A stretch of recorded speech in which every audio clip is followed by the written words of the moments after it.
안녕하세요. 네, 이번 시간에는 2022년 전기기사 제2회 필기시험 전기 작약 문제를 함께 공부해 보시도록 하겠습니다. 22년 전기기사 제2회 필기시험 전기 작약 문제입니다. 문제 1번부터 보겠습니다. 비전율 입실론 R우 값이 81이고 픽셀 뮤 R우 값은 1이라고 줬네요. 이런 매질의 고유 임피던스는 약 몇 ohm인가 물었죠? 네.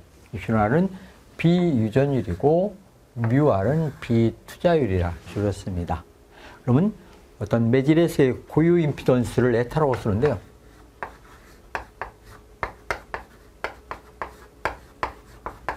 고유 임피던스 에타는 무엇이 된다? 고유 임피던스 에타는 것은 어떤 매질에서의 차계의 세계 H에 대한 전개의 세계 E의 비를 무엇이라 한다? 이걸 고유 임피던스라고 씁니다. 고유 임피던스는 어떻게 됩니까? 루트 입실론분의 투자율 뮤가 되는 것입니다. 이것을 보시면 루트 입실론 제로 뮤 제로가 되죠. 여기다 곱하기 입실론 R로 번지 뮤 R가 되죠. 이게 진공의 유전율과 진공 투자율을 대입해서 정리해보면 얼마가 된다? 는 128가 나옵니다. 128. 다 루트 입실론 R분의 뮤 R가 되겠죠? 자, 이 값을 계산하면 이게 317이 됩니다. 317분의 뮤 R가 81로 줬죠? 뮤 R가 81로 줬기 때문에 81의 제곱근분의 1이니까 9분의 1이 되네요. 그러면 이게 120파이는 377이 됩니다. 377을 이 값을 대입해주면 얼마가 된다? 는 9가 되겠죠. 9, 81에서 9분의 377이 됩니다. 그러면 49, 36, 40점 몇이 되겠네요. 40점 약간 크겠죠? 그래서 계산해보면 41.88 되거든요. 41.95옴이 되는 것입니다. 이번에는 전개의 세기와 자개의 세기가 되기 때문에 볼트포미터를 암페어포미터로 나왔기 때문에 단위는 옴이라는 임피던스의 단위가 나오게 되겠죠. 자, 그래서 보기에서 찾으면 답은 4번에 있네요. 답은 4번이 되겠습니다. 강자성체 pH 곡선을 자세히 관찰하면 매끈한 곡선이 아니라 자석의 밀도가 어느 순간 급격히 계단적으로 증가 또는 감소하는 것을 알 수 있다. 이러한 현상을 무엇이라는가 물었습니다. 여러분들 pH 곡선, 즉 히스테리시스 곡선이라는 것이죠. pH 곡선을 보시면 이렇게 횡축에다가 자개의 세기 H를 암페아톤 포미터라는 자장의 세기를 놓고 여기에 종축에는 자석 밀도 B를 놓은 것입니다. 그래서 B와 H의 곡선이 되는데요. pH 곡선을 그리면 어떻게 됩니까? 이런 모양이 되죠. 이런 것을 우리는 히스테리시스 곡선이다 이런 표현을 쓰고 있습니다. 여기를 잔유자기 보자력. 자, 이 히스테리시스 곡선에서 이게 이렇게 매끄럽게 올라가는데 실은 이게 매끄럽지 않습니다. 이것을 현미경으로 자세히 관찰해 보면 이 값이 어떻게 된다? 이 값이 이렇게 되는 것입니다. 쭉 어느 한순간에 촥 올라갔다니 쭉 이렇게 올라갑니다. 이렇게 변하거든요. 이것을 우리는 그냥 간단히 이렇게 그렸거든요. 내려올 때 들어왔습니다. 이렇게 매끄럽게 들어오는 게 아니고 계단식으로 쫙 이렇게 들어온다. 그래서 올라갈 때나 내려올 때 이렇게 계단식으로 올라가는데 이것을 연구하신 분이 누구다? 바크하우젠이라는 연구했습니다. 그래서 이런 것을 바크하우젠 효과라.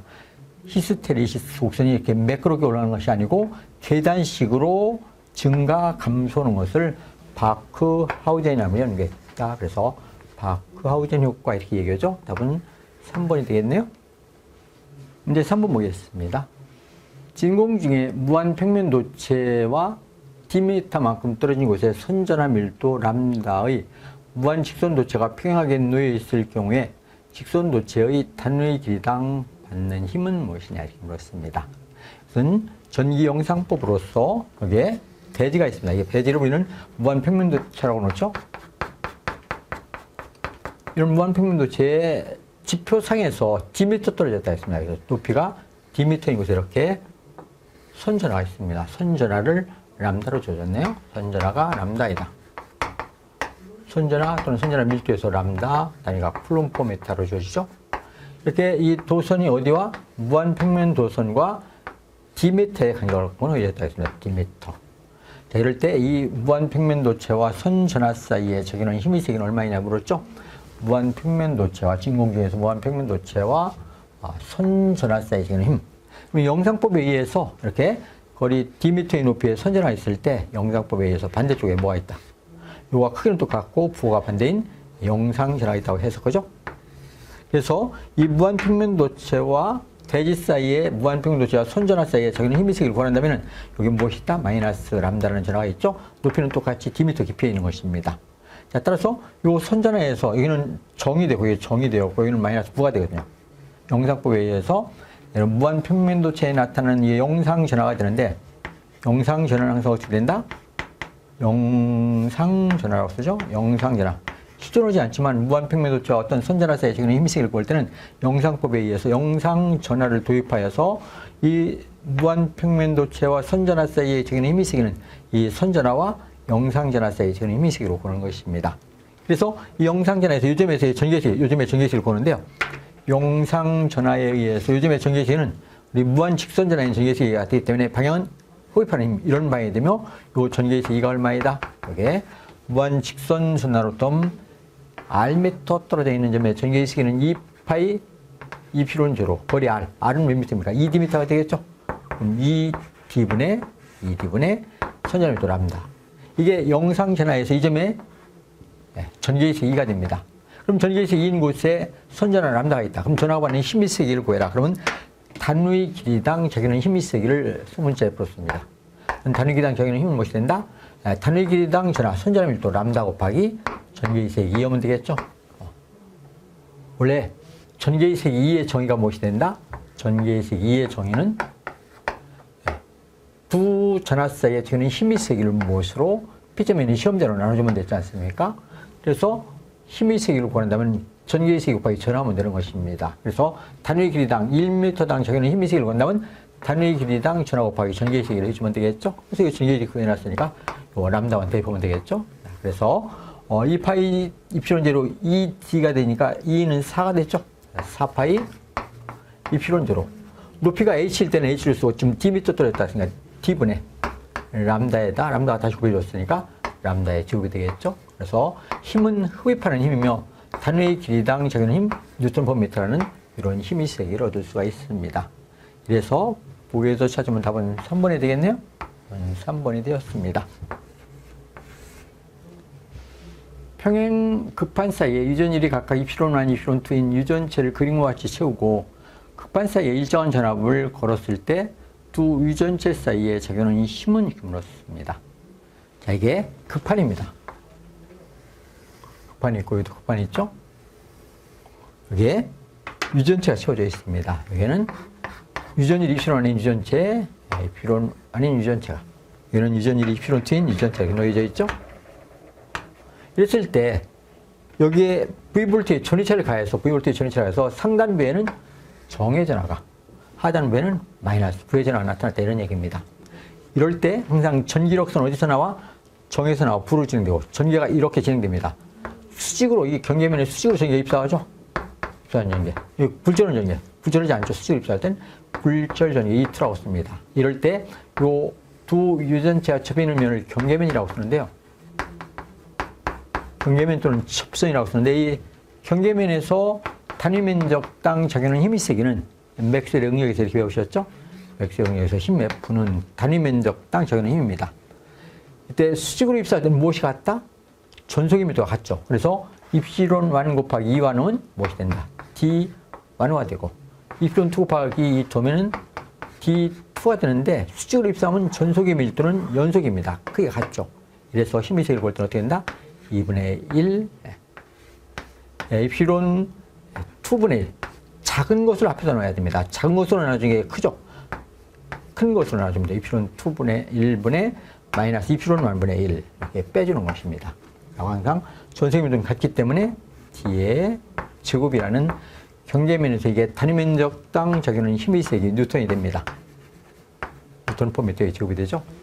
자, 그럼 힘의 크기는 이런 크기가 나오고 방향을 놓을 때 방향은 항상 어디로 적용하느냐? 항상 방향을 놓을 때 그래서 경계면에 수직으로 있으면 약 인장력이 나오죠. 서로 잡아내는 힘. 얘는 이렇게. 얘는 이렇게. 이런 힘이 나오는데 원의 힘이 크다. 이게 유전율이 작은 쪽에 힘이 이게 큽니다. 그래서 이쪽으로 끌어당기거든요. 그래서 힘의 방향은 항상 어떻게 된다? 힘은 항상 유전율이 얘가 크다. 많이 크면 유전율이 큰 쪽에서 작은 쪽으로 이렇게 끌려가는 힘이 나옵니다. 그래서 힘의 방향은 항상 어떻게 된다?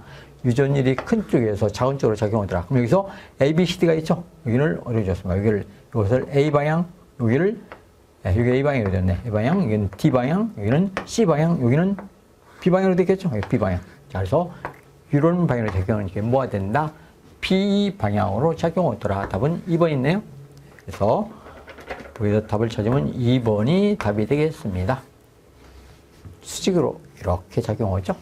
유전율이 큰 쪽에서 작은 쪽으로 작용한다. 그렇고 알아두십시오. 항상 힘은 유전율이 큰 쪽에서, 유전율 입신 2에서 어디로 작용한다? 입시론 완쪽으로, 유전율이 작은 쪽으로 작용하더라. 이렇게 이해하시면 되겠습니다. 정전 용량이 20 마이크로페럿인 공기 콘덴서 평행판 캐패시터에 0.1 쿨롬의 전하량을 충전하였다. 두 평행판 사이에 비전율 입시론 R가 10인율은 유전체를 채워줬을 때 유전체 표면에 나타나는 분극 전하량은 이렇게 물었네요. 그런 얘기죠. 금속판이 나란히 놓여져 있습니다. 금속판에 뭘 매입시켰다? 이렇게 유전체를 매입시켰습니다.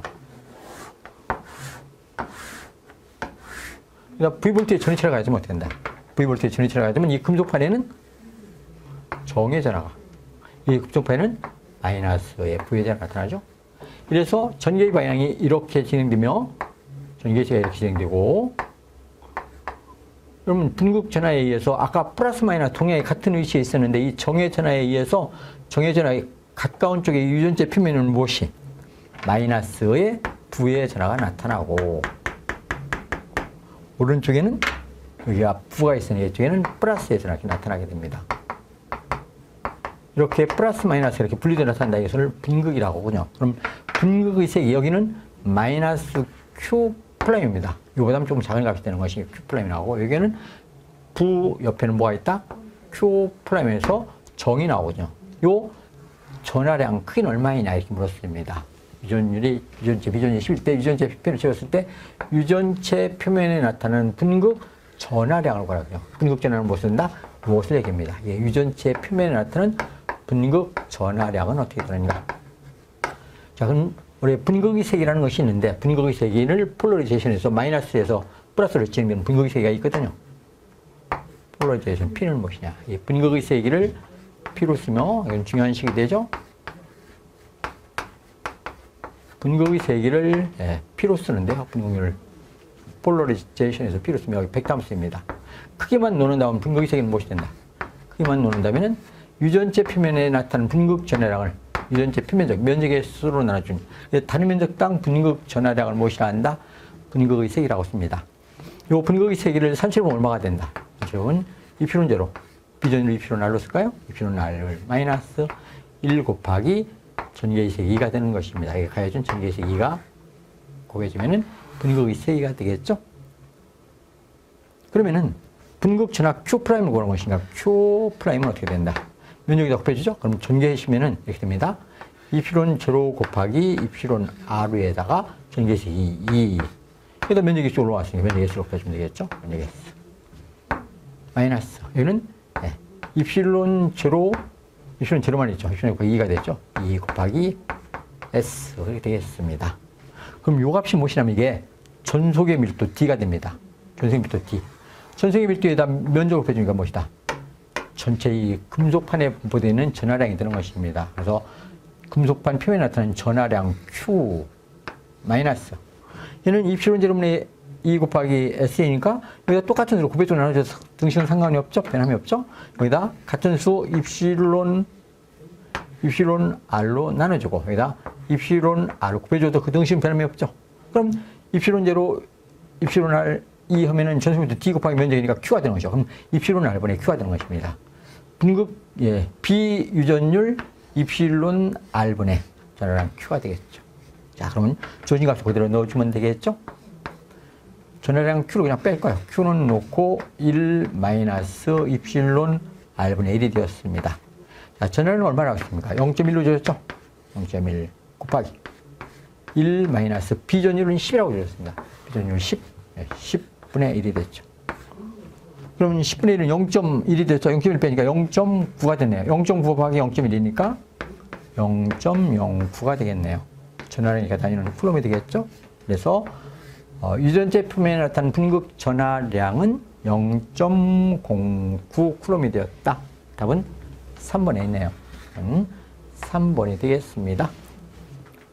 유전율이 입시론 1과 입시론 2인 두 유전체가 경계를 이루어 평행하게 접하고 있는 경우 유전율이 입시론 1인 영역에 전하 Q가 존재할 때 이 전하와 입시론 2인 유전체 사이에 작용하는 힘에 대한 설명을 옳은 것은 이렇게 물었네요. 이런 얘기죠. 경계면이 있습니다. 경계면의 좌편에 유전체 유전율이 입시론 1이었고 우편에 이쪽에 유전체 유전율은 입시론 2인 유전체가 두 개의 유전체가 접해 있는 경계면이 이렇게 줘졌습니다. 경계면에 유전율 입시론 1이 요 영역에 여기에 Q콜롬에 점전화가 놓여져 있다. Q콜롬에 점전화가 놓여져 있다. 자, 이럴 때 이 Q콜롬의 점전화에 의해서 요 경계면에서 작용하는 힘의 세기는 어떻게 되느냐? 힘의 세기는 이렇게 작용하는 흡입력이냐, 아니면 이렇게 작용하는 반발력이냐, 이런 질문을 주는 것입니다. 힘의 방향을 물었거든요. 어디에서 어디로 작용하느냐. 그럼 이것도 무한 평면 도체에 접해 있는 유전체가 접해 있는 면에 Q콜롬이 전화가 있을 때 이 경계면에서 작용하는 힘의 세기는 전기 영상법으로서 여기가 거리가 예를 들어서 A미터이다. A미터는 A미터 떨어져 있으면 여기서 반대쪽으로 A미터 떨어져 있는 점에 뭐가 있다? 네, 영상전화가 있다 보는 것입니다. 영상전화. 영상전화를 Q 프라임이라고 쓰죠. 있을 때 유전체에 나타나는 영상전화 Q 프라임은 어떻게 되나? Q 프라임은 이렇게 되겠죠? 그것은 입실론 1 플러스 입실론 2분의 입실론 1 마이너스 입실론 2 곱하기 전하 Q가 되는 것입니다. 이게 영상전화의 크기가 되거든요. 그래서 영상전화의 크기. 그래서 영상전화의 크기는 조져 있으니까 그러면 이 전하수에 적용하는 힘의 세기는 어떻게 되느냐? 그러면 여기가 거리가 A미터면 2 A미터 떨어졌죠? 따라서 이 전하수에 적용하는 힘의 세기의 크기를 보면 크기는 F는 폴스에서 F는 무엇이 된다? 이는 거리가 2 A미터의 제곱이니까 그래가지고 16파이 G 매질이 입시론이면 입시론 1 곱하기 A의 제곱분의 1 곱하기 이게 뭐가 된다? Q1 곱하기 Q2가 되는 것이죠. Q1 곱하기 분극전화 Q 플라임이 된다 이런 얘기입니다. 그래서 Q 플라임 여기다 대입시켜 주면은 힘의 세기 어떻게 된다? 이렇게 나오겠죠.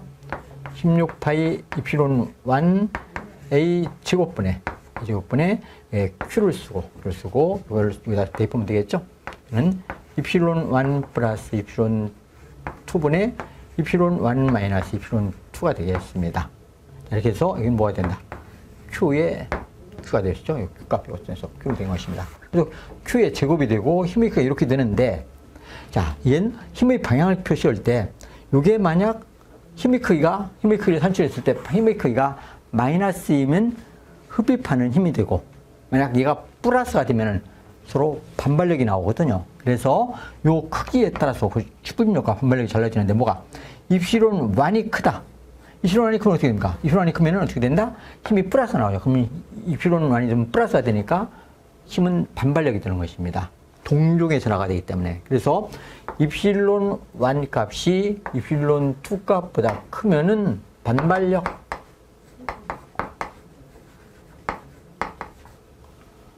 만약 입실론 2가 크다. 그러면 입실론 2가 크면 마이너스니까 마이너스 되지 않습니까? 그럼 입실론 1과 입실론 2를 볼 때 입실론 2가 크면은 마이너스가 되거든요. 마이너스 되면 무엇이다?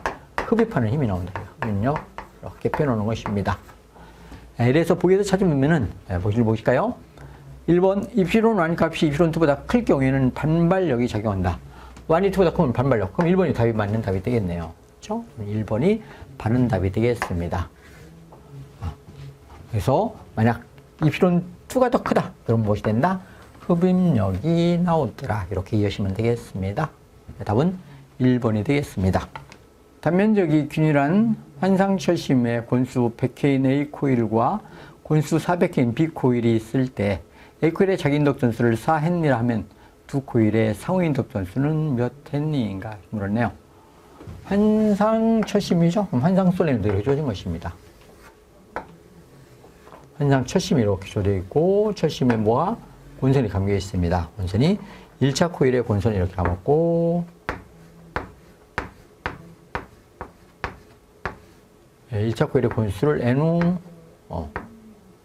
마이너스 쓰고 2차 코일이 이렇게 감겨져 있습니다. 2차 코일의 곤수를 NO2 해라. 그럼 이 환상 철심에 여기가 단면적이 되며 단면적, 절단있으면 단면적. 이게 자속화기가 순환하는데 그 자루의 길이가 Lm라고 씁니다. 자속화기가 순환하는 자루의 길이가 Lm. 자, 이럴 때 이런 무엇을 다 기억하냐면 여기에 1차 코일의 자기 인덕턴스 L1과 2차 코일의 자기 인덕턴스 L2가 있고 두 코일 사이에 상호 인덕턴스 뮤추럴 M이라는 것이 있습니다. 이랬을 때 L1의 크기는 얼마가 된다? L1의 크기는 이렇게 되죠? 자루의 길이, 이 자루의 평균 자루의 길이를 Lm라고 쓰면은 자루의 길이 L분의 뮤, 투자율입니다. 자속화기는 얘를 통과시킬 수 있는 능률 투자율 뮤 곱하기 N1, 1차 코일의 자기 인덕턴스 N1의 제곱 곱하기 단면적 S가 되는 것입니다. 2차 코일의 자기 인덕턴스 L2는 어떻게 된다? L2는 똑같이 나오죠? L분지 뮤 N2의 제곱 곱하기 S가 되죠? 여기 이제 상호 인덕턴스는 어떻게 되나? 뮤추럴 상호 인덕턴스를 M이라고 쓸 때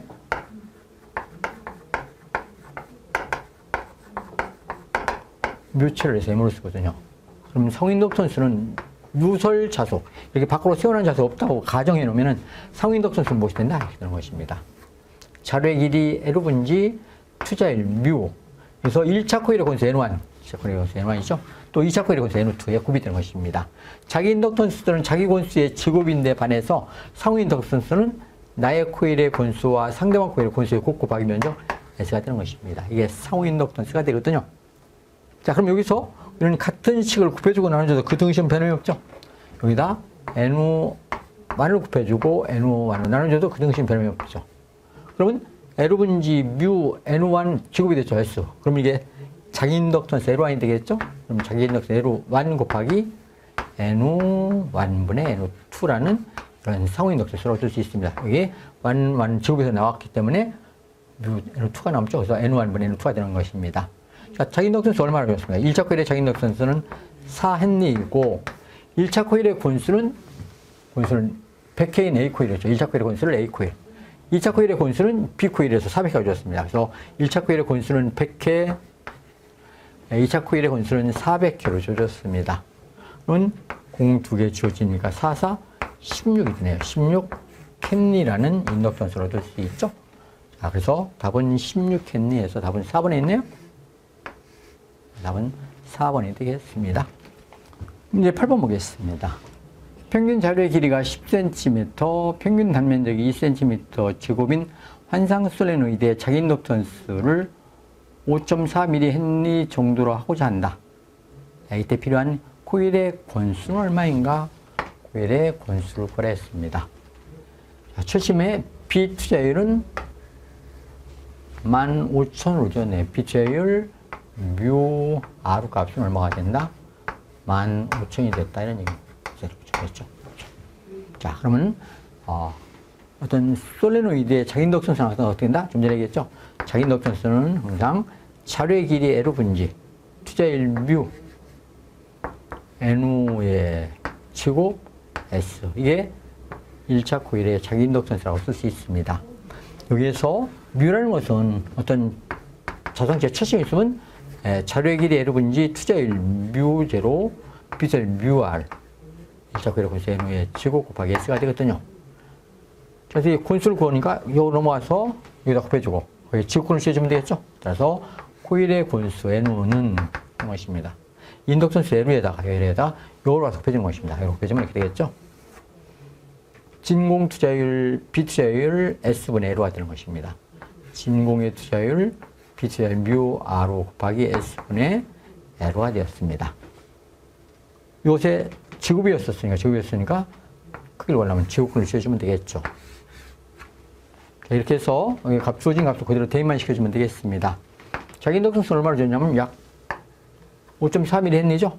5.4mm했니까 10의 마이너스 3승을 넣어주고 곱하기 진공투자율 4파이 곱하기 10의 마이너스 7승.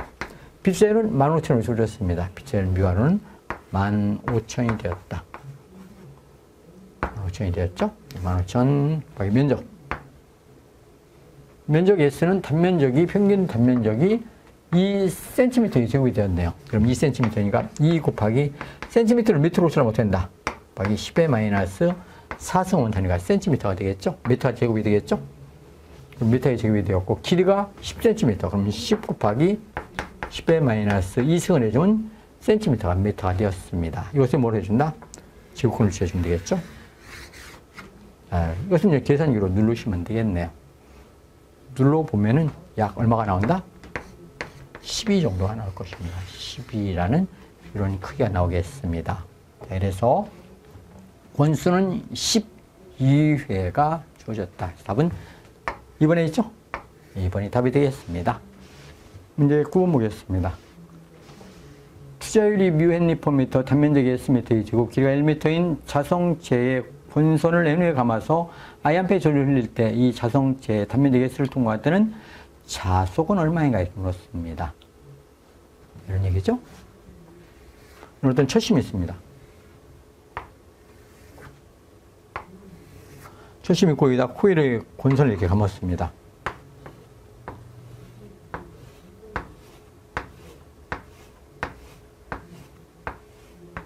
그래서 여기다 전류, I암페의 전류를 넣어주면 무엇이 발생된다?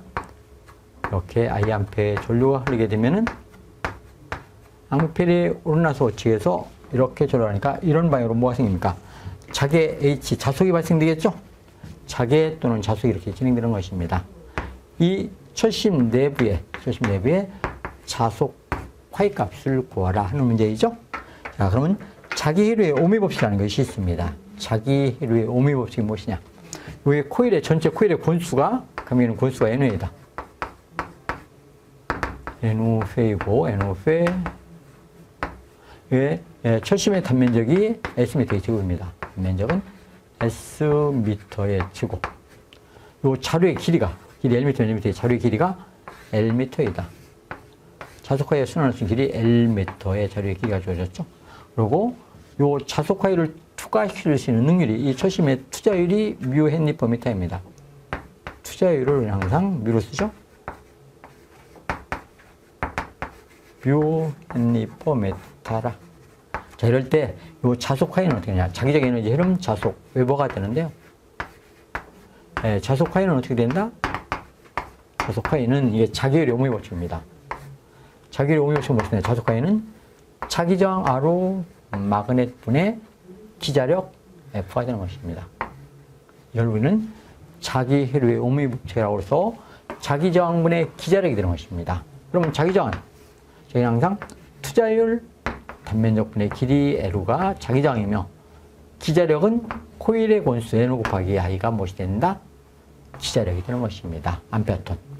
이래서 투자율과 면적 위로 올라가니까 자속화에는 무엇이 됩니까? 자료의 길이 L분지 μ를 먼저 쓰고 NY를 쓰고 NO 코일의 권수 NO 전류 I에다가 면적 S로 빼주면 되겠죠? 이래서 어떤 철심의 자속화에는 무엇이 된다? L분지 μ NY S라는 자속을 얻어낼 수 있는 것입니다. 단위 웨버라고 쓰죠? 이렇게 해서 보기를 찾아보면 답은 4번에 있죠? L 자료의 길이 분지 투자율 NY S 해서 답은 4번에 되겠습니다. 문제 10번 보겠습니다. 그림은 커패시터의 유전체 내에 흐르는 변이 전류를 보여준다. 커패시터의 전극의 면적을 S, 전극에 축적되는 전하를 Q, 전극의 표면의 전하 밀도를 시그마, 전극 사이의 전속의 밀도를 D 쿨럼퍼미터의 지급이라고 하면 변이전류 밀도는 그렇네요. 변이전류 밀도는 얼마인가? 여기에 유전체가 있는데 유전체에 위치 변화에 따른 전류를 변전류라고 쓰는데 변이전류 밀도 I 디스플레이스먼트 변이전류 밀도를 구하는 얘기입니다. 우선 변이전류를 먼저 구해볼까요?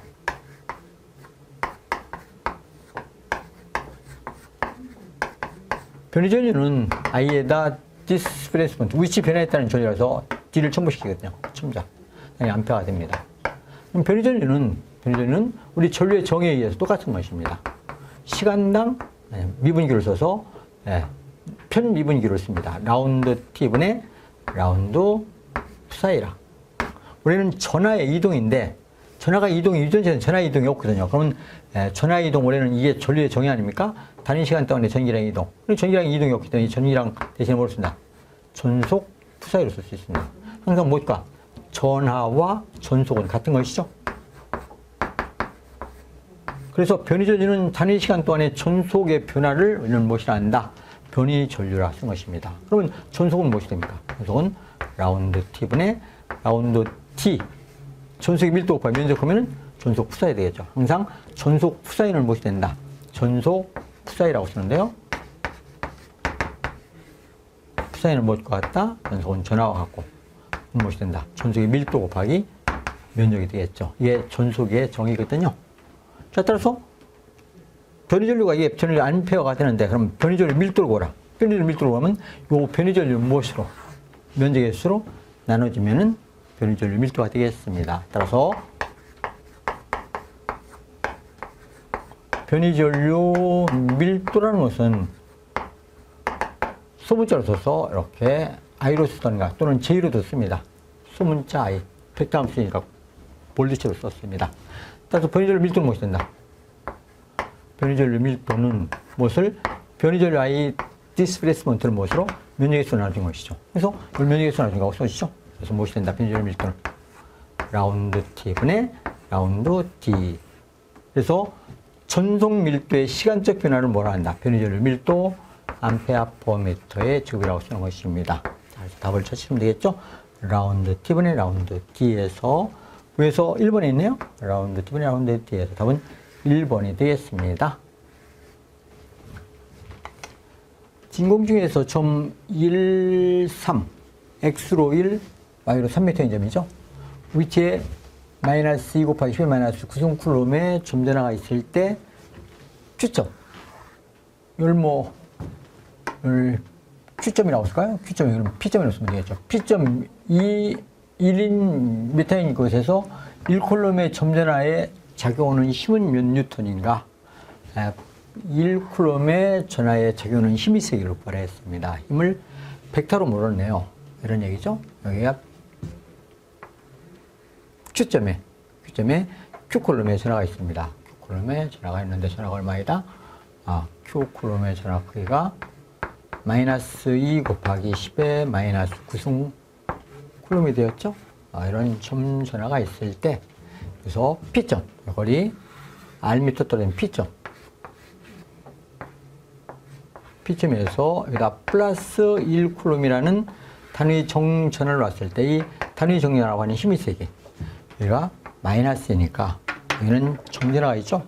단위 정전화가 받는 힘이 세기는 흡입하는 힘에서 이렇게 작용하겠죠. 요 힘의 크기 폴스를 벡터로 표현하라는 얘기입니다. 벡터로 표현해라. 자, 그러면 우선 여기서 거리의 이 개념 있죠? 거리의 개념을 벡터로 표시하면 이렇게 배울 수 있습니다. 거리 벡터. 거리 벡터라고 해서 거리 R을 벡터로 표시하면 이렇게 나옵니다. 거리 벡터 R에 벡터를 표시했습니다. 그럼 이것은 P점 종점에서 시점을 빼주면 되거든요. P 마이너스 Q를 해서 벡터로 표현하는 게 거리 벡터가 되거든요. 그럼 P점은 2, 1이죠. 여기서 1, 3을 빼주니까 X는 1m가 되겠네요. 그러면 이 기본 벡터를 AX로 썼죠. 그러면 기본 벡터가 되죠. X의 기본 벡터. 그래서 2에서 여기 그다음에 이게 1에서 3을 빼주는 게 어떻게 됩니까? 2에서 1을 빼주면 1이 되고 1에서 3을 빼주면 마이너스 2가 되겠죠? 그럼 마이너스 2 Y에서 이건 단위 벡터 쓴 것입니다. 원래는 일반적으로 I 또는 AX 또는 X 이게 작은 표현입니다. 벡터 표현으로서 기본 벡터 I 직각좌표에서 X축을 지시는 벡터를 I 또는 AX 또는 X의 단위 벡터로 표현한 것입니다. 그래서 여기다 이렇게 표현하는 게 이게 단위 벡터라는 뜻이다. 이렇게 하는 뜻이죠. 이게 거리 벡터이거든요. 거리 R를 벡터로 나타냈다. 그럼 단위 벡터를 구해야 되는데요. 단위 벡터는 어떻게 된다? 단위 벡터를 R치로에서 벡터를 쓰는 것이군요.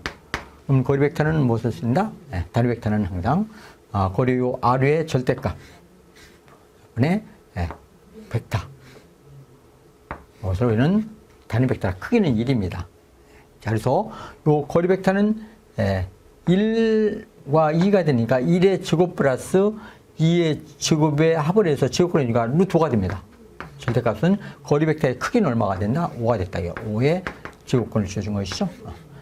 원래는 이렇게 계산해야 되겠죠. 벡터는 이것은 1의 제곱 플러스 크기 2의 제곱의 합을 해서 제곱권을 주어준 것입니다. 이것분의 거리 벡터 x 벡터 마이너스 2 y 단위 벡터를 쓴 것이죠.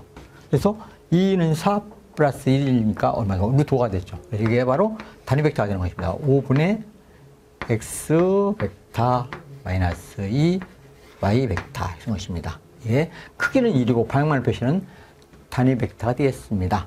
따라서 이 힘의 세기를 구할 때 쿨롱의 법칙에서 힘 폴스는 어떻게 된다? 폴스는 벡터 쓸 때 여기다 단위 벡터 R75에 단위 벡터를 넣고 저는 4파이 엡실론 제로분의 1 것에 거리의 제곱의 환비례 전하의 곱비례죠. Q1 곱하기 단하는 1이죠. 1을 곱해주면 되겠습니다. 그럼 단위 벡터를 여기로 줍니다. 5 루트 5입니다. 루트 5분의 이것은 루트 5가 된 것이죠. 루트 5입니다. 루트 5분의 1. 그래서 이게 뭐가 됐다? 1이 됐다는 얘기입니다. 그래서 루트 5분의 단위 벡터 i-2 y 벡터 있었죠? 기본 벡터. x와 y는 기본 벡터입니다. 곱하기. 얘는 얼마입니까? 9 곱하기 10의 9승. 거리는 요 5m의 제곱이니까 5의 제곱, 5 루트 요것에 거리의 제곱의 환비례로 전하의 곱이 되는데 하나는 Q1이 마이너스 2 곱하기 10의 마이너스 9승입니다. 마이너스 2 곱하기 10의 마이너스 9승. 곱하기 단위 전하가 받는 힘이죠. 1쿨럼에 전하 받는 힘이니까 2를 곱해준 것입니다. 이게 힘이 세기가 되거든요. 자, 그래서 정리 보면은 이것은 이렇게 소거가 됩니다. 10의 마이너스 9승과 10의 9승 없어지죠. 자, 그러면은 이게 얼마입니까? 9 곱하기 2니까 2구 18이 됐네요. 18인데 여기 마이너스니까 마이너스 18이 되었습니다. 그럼 마이너스 18이니까 이렇게 되겠습니다. 보실까요? 그래서 5의 제곱권의 제곱이니까 5죠. 5의 루트 5죠. 그럼 5 루트 5분의 그러니까 2구 18인데 마이너스 2구 18분의 18의 단위 벡터 x 단위 벡터를 보시면 되겠죠. 플러스 이것은 마이너스 플러스가 되죠. 플러스 얼마 됩니까? 5 루트 5분의 2배를 줬으니까 마이너스 플러스 36y의 기본 벡터를 쓰면 되겠네요. 이런 힘의 크기 뉴턴을 얻을 수 있습니다.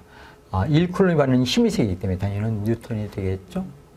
네, 이렇게 해서 보기에서 찾아보면은 5 루트 5분의 마이너스 18이 되는 것은 1번밖에 없네요. 그렇죠?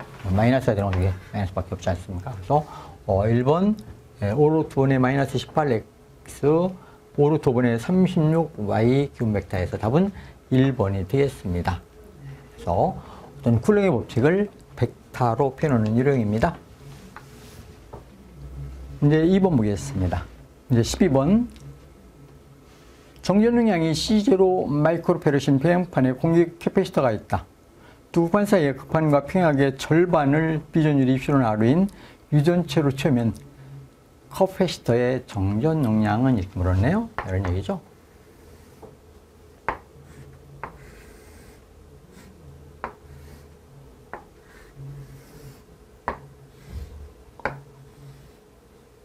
평행판은 공기 콘덴서가 있습니다. 간격이 D미터, 면적이 S미터이고, 이런 공기 콘덴서일 때, 평행판이 이렇게 나란히 놓여져 있는 것입니다. 이런 공기 콘덴서일 때, 이때 정량 C0라고 쓸 때, C0는 어떻게 된다? C0는 간격의 반비례 면적이 B라면서 B랑수의 입실은 제로가 되겠죠. 이게 진공중일 때, 진공유전율 입실은 제로일 때 평행판 콘덴사의 정전 응량 C제로가 되는 것입니다. 이런 평행판 공기 콘덴사에 급판에 평행하게 이렇게 유전체를 매입시켰습니다. 유전체. 비전율이 입실은 R호가 되는 유전체를 여기다 매입시켰다. 유전체를 매입시켰죠. 이렇게 유전체 얼마만큼? 2분의 D매트만큼. 이 두께가 2분의 D매트만큼입니다. 2분의 D매트만큼은 비전율 입실은 R인 유전체를 채워놓고. 그럼 나머지 2분의 D는 어떻게 됩니까? 나머지 2분의 1D는 진공중량 되겠습니다. 그래서 콘덴서가 두 개가 되었습니다. 공기 콘덴서와 유전체를 채우는 콘덴서가 두 개 있는데 이렇게 되겠죠? 공기 콘덴서 C0가 있고, 이는 C가 되는 것입니다. 그래서 여기에 C1과 C2가 어떻게 됐다? C2가 이렇게 직렬로 연결된 것입니다. 했을 때 합성 정전 응량은 얼마가 되는가 하는 문제이죠. 자, 그럼 C1은 어떻게 된가? C1은 여기 아까는 D매터일 때는 D분의 E표현제로 S였는데 반지름이 2분의 D로 줄었죠. 2분의 줄으니까 항상 간격의 반비례이기 때문에 D는 어떻게 된다? 2분의 D분의 E표현제로 S. 진공 유전율과 평행판 콘덴서의 면적은 변함이 없죠. 그래서 2배로 증가하네요. 처음 이 공기 콘덴서의 정률이 위로 와서 2배가 되었습니다. 이 C0가 되었습니다. C2는 똑같이 2분의 D가 되는데 이건 뭘 채워넣었다? E표현 제로, E표현 R을 채워넣었죠. R호에 S가 됩니다. 그래서 얘는 처음에 몇 배가 된다? 2 올라가서 이렇게 되겠네요. D분의 2 E표현 제로, E표현 R 곱하기 S가 되었습니다. 그럼 처음에 총량 D분의 E표현 제로 S 몇 배? 2 E표현 R배가 되겠네요. 2 E표현 R배로 처음에 총량에 이렇게 증가했습니다. 그럼 이 C1과 C2가 어떻게 연결되어 있습니까? 직렬로 연결됐죠. 자, 따라서 합성 정렬량 C는 어떻게 되느냐? 그럼 직렬 접속이니까 콘덴서의 직렬 접속은 저항의 평밀과 동일한 것입니다. 그래서 직렬일 때는 합분의 곱이 됩니다. C1 플러스 C2분의 C1 곱하기 C2가 되었죠. C1 값 대신에 여기다 쓸까요? C1 값 대신에 뭐로 쓴다? C1은 2C0. C2는 얼마입니까? 2 입실론 C0가 됐죠? 플러스 2 입실론 R C0. 곱이 되니까 2 C0 곱하기 2 입실론 R C0 이렇게 곱해주면 되겠죠? 자, 소거시키겠습니다. 2 하나 없어지고 하나 없어집니다. 입실론 제로 하나 없어지고 입실론 제로 하나 없어집니다. 자, 그래서 남는 것을 보면 이렇게 되겠죠? 여기는 다 없어졌으니까 1이 됐죠? 1. 그래서 얘는 없어졌으니까 입실론 R분의 분모는 2 입실론 R C0가 되네요. 2 입실론 R C0가 됐다. 자, 그럼 분자분모를 똑같이 입실론 R로 나눠보십시오. 그럼 입실론 여기 R로 나누면 1이 되죠? 입실론 R로 나누면 입실론 R분의 1이 됐죠? 이건 없어지니까 없어지고 2 C0가 되겠네요. 그래서 처음 정렬 능량에 1 플러스 입실론 R분의 1 곱하기 2배의 정전 능량을 얻어낼 수 있습니다.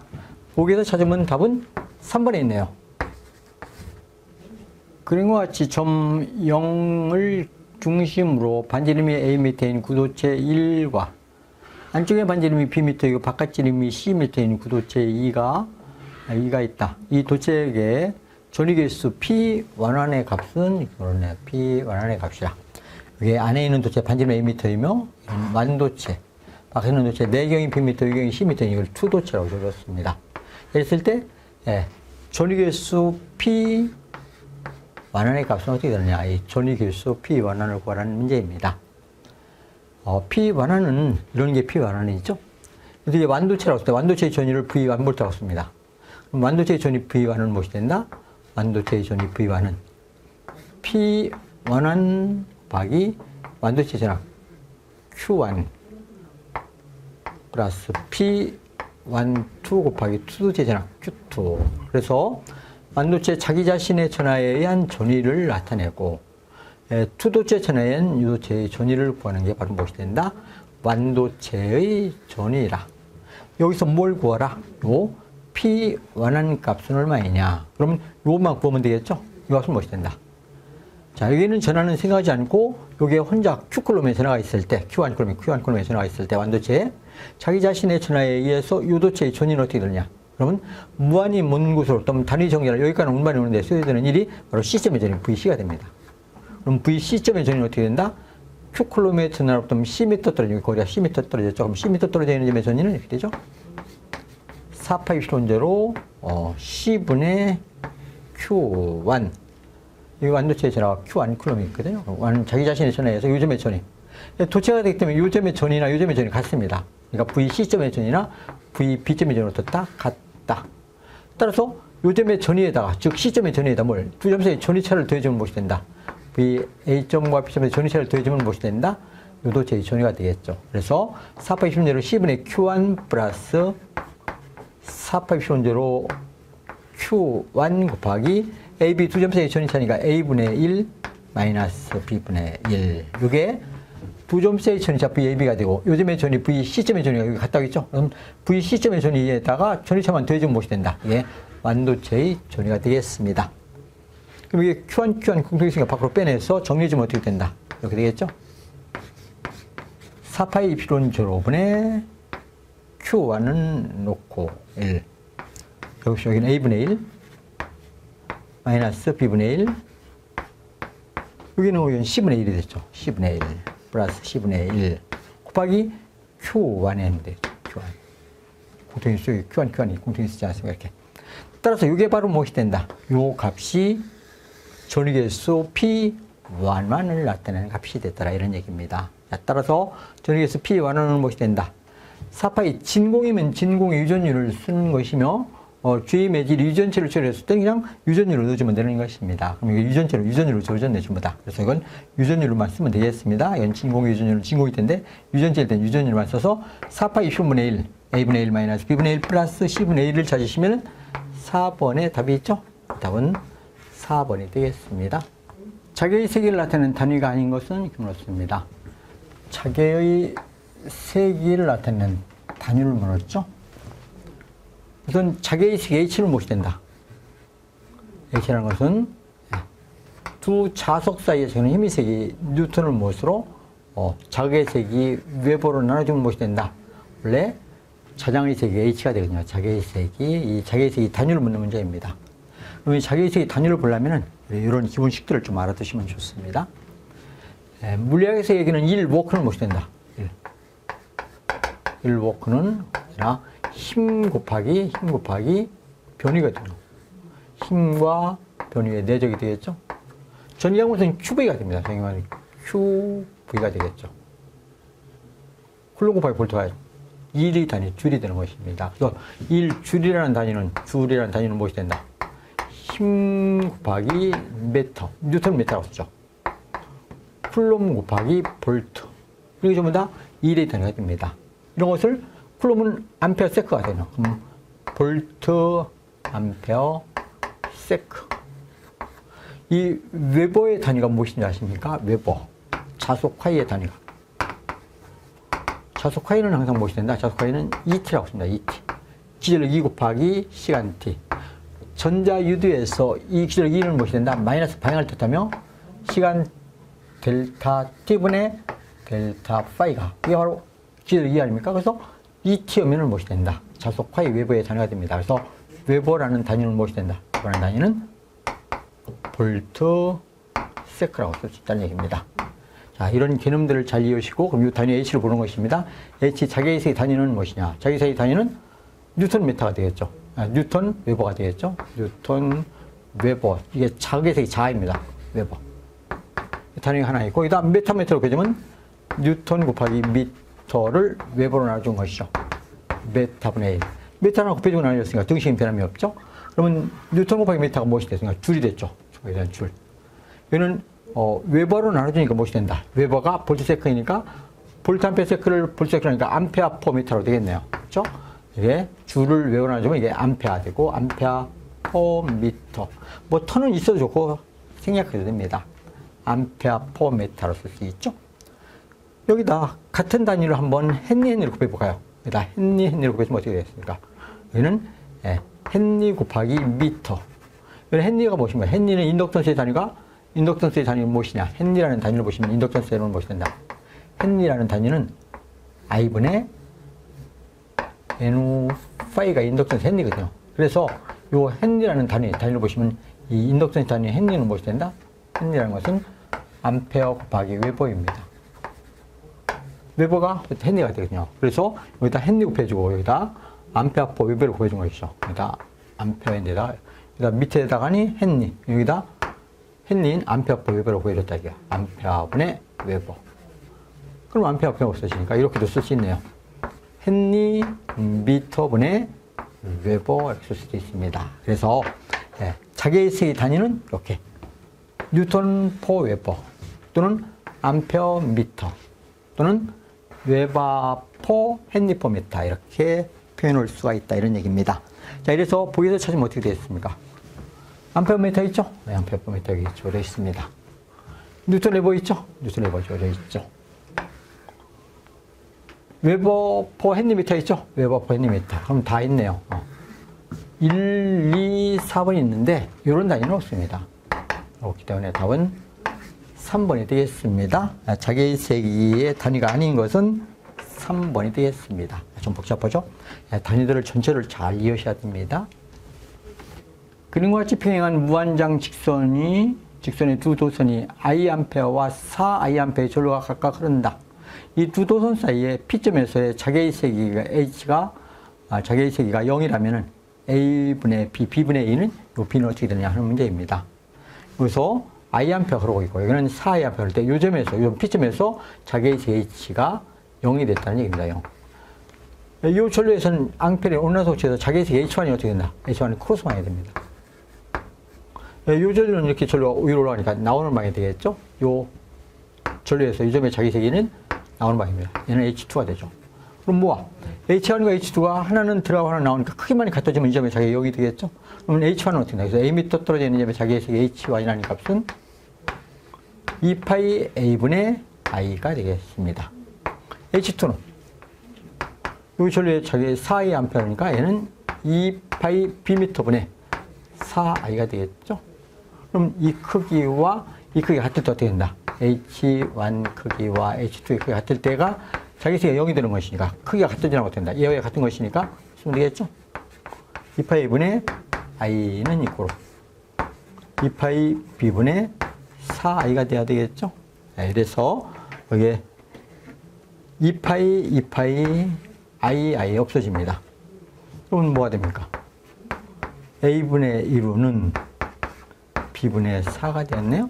또 교환해 주니까 B분의 A는 무엇이냐? 4분의 1이 되네요. 따라서 이 식에서 B분의 A 값은 무엇이 됐다? 교환해 줬으니까 4분의 1이 되겠습니다. 쳐주시면 되겠죠. 4분의 1 해서 답은 4번이 되겠네요. 답은 4번이 되었습니다. 문제 16번 보겠습니다. 내한빛 정렬능량이 1000에 2 마이크로페라입니다. 정렬량은 2 마이크로페라. 하나는 내압이 700V 곱하기 3 마이크로페라. 하나는 내압이 600V 곱하기 4 마이크로페라, 300V 8 마이크로페라입니다.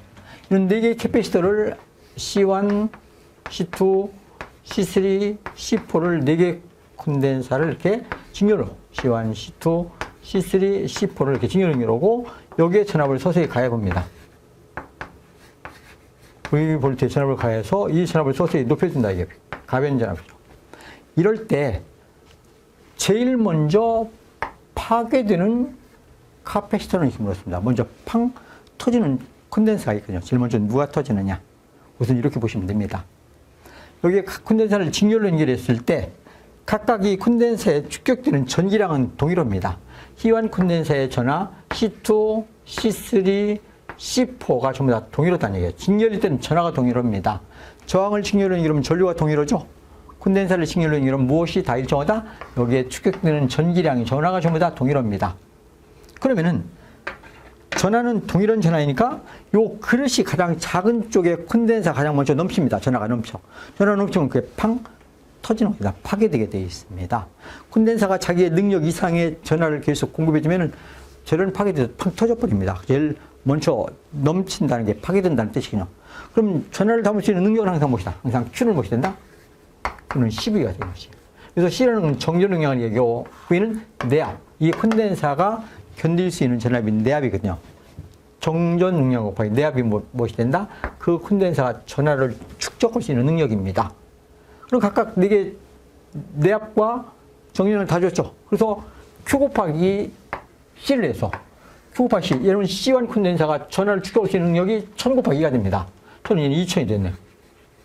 얘는 C2는 700 곱하기 3이니까 37, 2100이 되네. 얘는 2100. C3는 6 곱하기 4니까 4는 2400.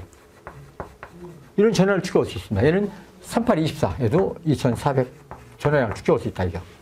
그럼 얘는 2400, 2400, 얘는 2100, 얘는 2000이니까 요 콘덴사가 어떻게 된다? 제일 먼저 전하가 막 넘친다. 전하가 넘치니까 얘는 제일 먼저 파괴 팡 터져버린다. 이런 얘기입니다. 그래서 어느 콘덴사가 내압이 100V이며 2마이크로 페럿 콘덴사가 제일 먼저 파괴됐더라. 1번이 되겠습니다.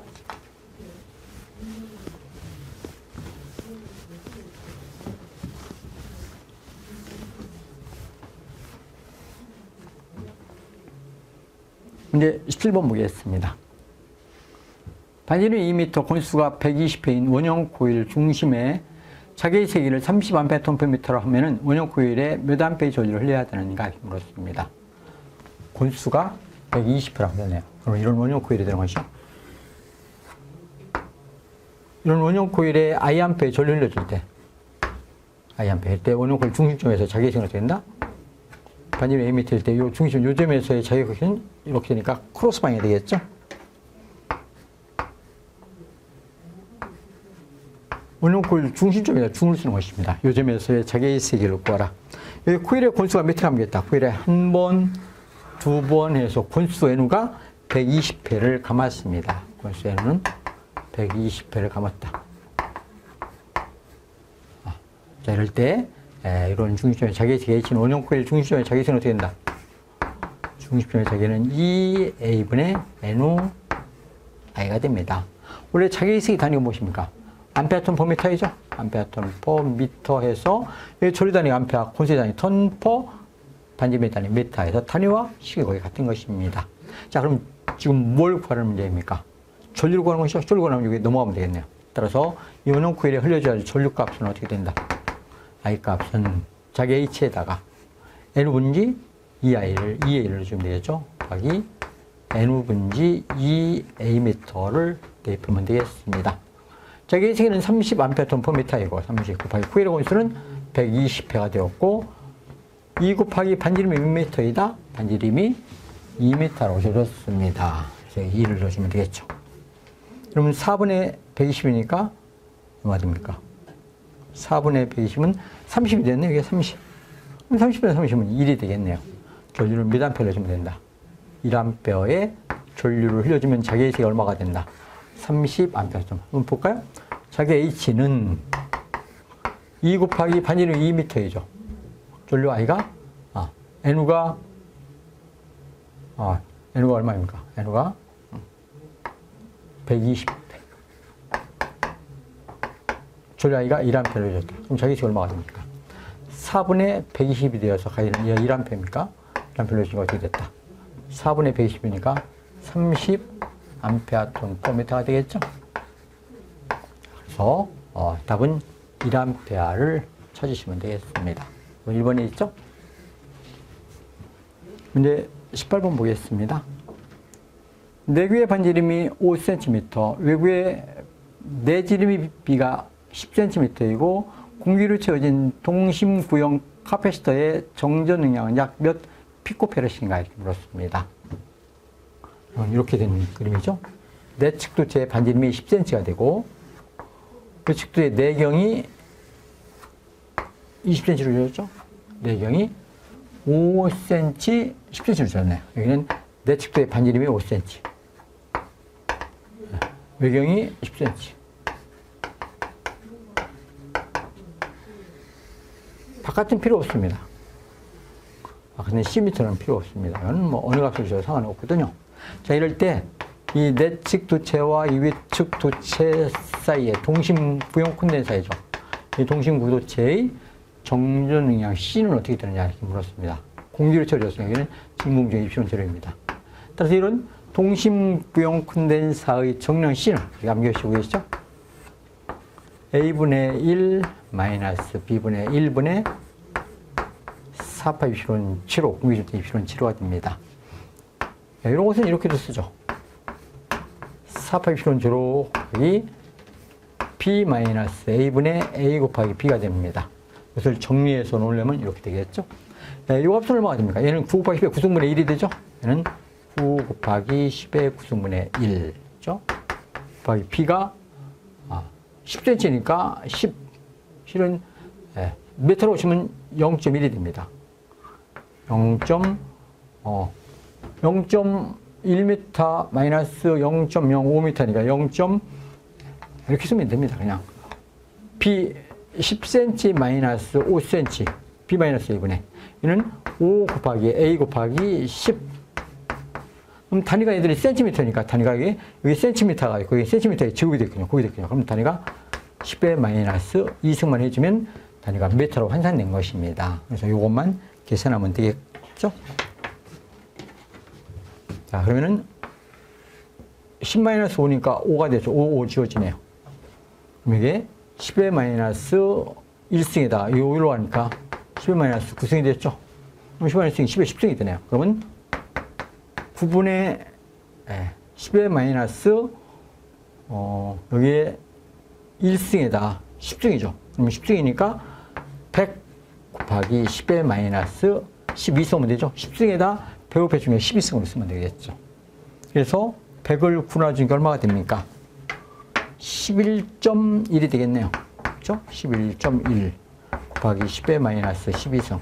10의 마이너스 12승을 우리는 피코페럿이라고 쓰죠. 그래서 11.1 피코페럿이라는 정전 영향을 얻을 수 있습니다. 그래서 보기에서 답을 찾으니까 1번에 있죠?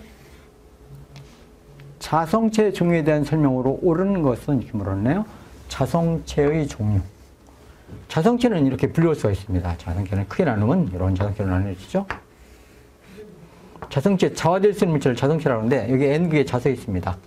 N극의 자석이 있을 때 어떤 물질을 갖다 놨더니 얘가 자화가 되는데 N극 가까이에 S극이 오고 N극이 오는 이런 자성체가 있고 또 어떤 물질을 갖다 놨더니 이 물체가 자화가 되는데 N극 가까이에 무엇이 나온다?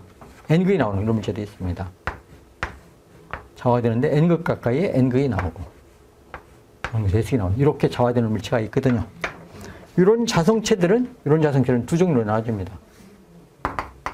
상자성체라는 것이 있고 일명 약자성체라고 쓰죠. 강자성체가 있습니다.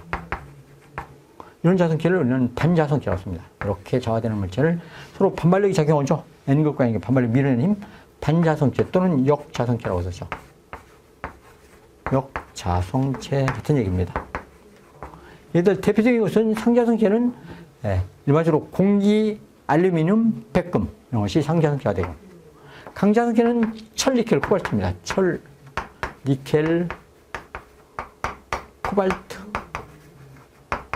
얘들이 강자성체이며 반자성체, 역자성체는 무엇이 된다? 얘는 금, 은, 납, 동, 비스무트 이런 물체들을 우리는 반자성체라고 씁니다.